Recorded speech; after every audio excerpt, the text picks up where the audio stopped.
Welcome to Pathology Pebbles. I'm Dr. RV. Now we are starting with Robin's Pebbles. So today's topic is necrosis. Stay with me for 5 minutes and you will learn all the important features of necrosis in 5 minutes.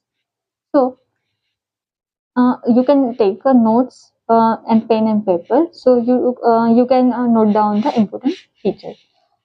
So starting with necrosis. What is the necrosis? So by simplest definition by Robbins, we can explain that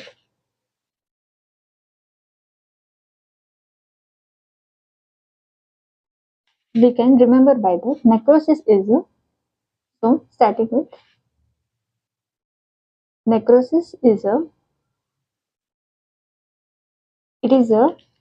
localized area of cell death which followed by cell death by proteolytic enzyme. This proteolytic enzyme either it is released by a dying tissue or surrounding tissue.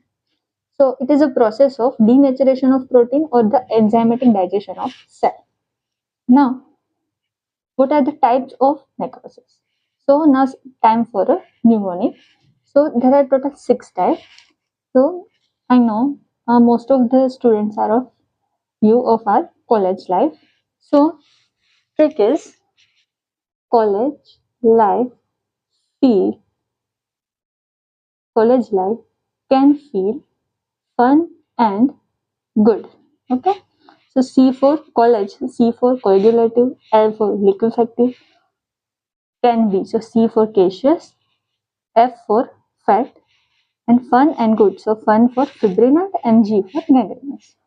Now we will see each type of necrosis one by one. Starting with coagulative necrosis, it is the most common type of the necrosis. It occurs in a solid organ, but except brain. So it can be important MCQ.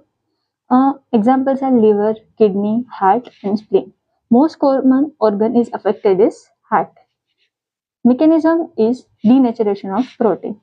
So causes can be hypoxia, severe burns. Another one term is Zenker's degeneration.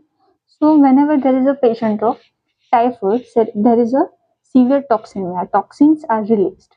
So coagulative necrosis occurring in patient with severe toxemia like typhoid, and it mainly affect the muscles like rectus abdominis and diaphragm. Now what can be the HNE, hematoxylin and eosin? So main difference from fibrinoid necrosis or liquefactive necrosis of coagulative necrosis is cell architecture or outline is preserved. We will see key concept why cell architecture or the outline is preserved. And cell become eosinophilic, cells have glassy appearance, so there will be loss of glycogen, and cells have a moth-eaten appearance.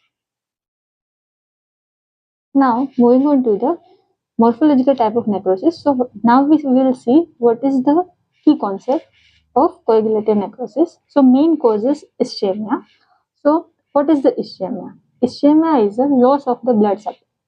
In simple terms, it is a loss of blood supply. So main cause is ischemia, less commonly bacterial and chemical agent.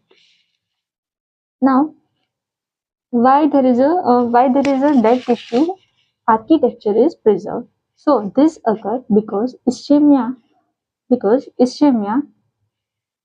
not only denatures structured protein but also proteolytic enzymes which blocks the cell destruction. So there is no proteolytic enzyme, so there is no lysis. So it will block cell destruction. However, later leukocytes are recruited, neutrophils and other WBCs are recruited, and the necrotic cell is digested by the lysosomal enzymes. Grossly, the tissue is pale, firm, slightly swollen. Later, it can become yellowish, soft, and shrunken. Microscopically, the hallmark is tombstone supply, so there is a white gangrene. Now, moving on to the caseous necrosis. So, we have heard about the caseous necrosis a lot in tuberculosis. So there is a cottage cheese-like appearance. Histology is pink granular appearance.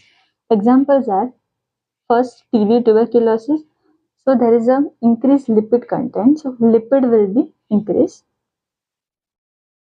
and mycolic acid is increased. Why in mycolic acid increased? Because in TB there is we all know it is a acid fast bacilli. Why it is a acid fast bacilli? Because in we all know there is a Mycobacterium tuberculosis, Mycobacterium bacteria. In cell wall of Mycobacterium there is a mycolic acid. This mycolic acid is acid fast. So in TB there is increased lipid content. So caseous necrosis is happening. Another one examples are histoplasmosis and coccidioidomycosis. These two are fungus. In this fungal infection, also caseous necrosis happens. And also it can be considered as a type of the coagulative necrosis and can be considered to be coagulative plus liquefactive necrosis. Now moving on to the another type of necrosis is fat necrosis. So what is the fat necrosis? Mainly we have to remember two organs for fat necrosis. We have to remember the organs which have more fat content. In these organs, fat necrosis will happen. So first is breast and another one is pancreas. So in breast, there is a traumatic, if there is any trauma happening to breast, more chances of fat necrosis happen in breast. While enzymatic in pancreas, in mesentery and omentum, enzymatic fat necrosis happen. So in pancreas, there is an enzyme lipase. So lipase it acts upon the fat in cell membrane. So free fat acid will be released. So due to the free fatty acid, there will be calcium increasing calcium. So chalky white deposit, or it is also known as a saponification of fat, will be seen in a fat necrosis. Now moving on to the last necrosis, it is the fibrinoid necrosis. From fibrinoid necrosis, we have to remember fibrin. So in name itself suggests what is the fibrinoid necrosis. We will see in few slides. So fibrinoid necrosis, it occurs in vessels. Mainly it happens in vessels, and it is a type 2 or type 3 hypersensitivity reaction. Mainly it is a type 3 hypersensitivity reaction because in this there is the immune complex deposition. What is the immune complex? Antigen plus antibody.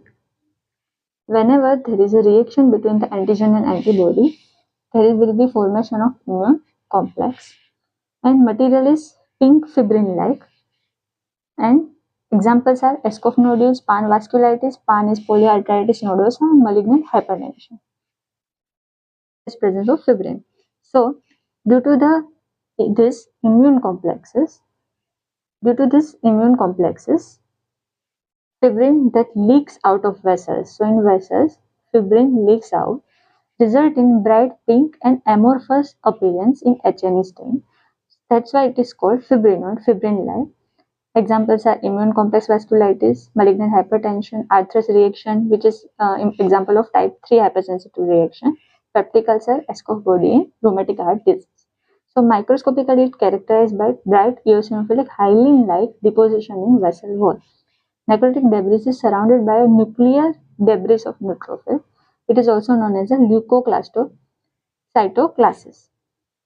So this necrotic debris, it is surrounded by nuclear debris of other parts of neutrophil.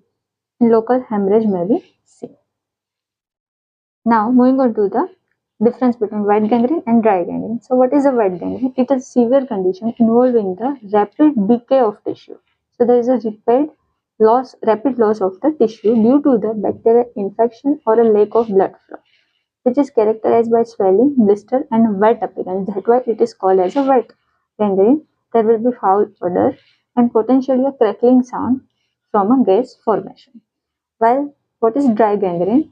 So it is type of tissue that occurs when blood flow to a body part is severely reduced or a block, causing a tissue to become dry, shriveled, and turn black. So it is mainly seen in a diabetic patient. We have heard that. So dry gangrene, it is called because tissue become dry and turn black. Last but not least, what will be the viva question or the potential question from this topic? So there will be name any four type of necrosis, give one example of each. Second will be mention two differences between coagulative and colliquative or the liquefactive necrosis. Give three example of caseous necrosis, fat saponification, fibrinoid necrosis, and give four example of fibrinoid necrosis. Thanks for watching. Subscribe. Don't forget to subscribe for more such video. Happy learning.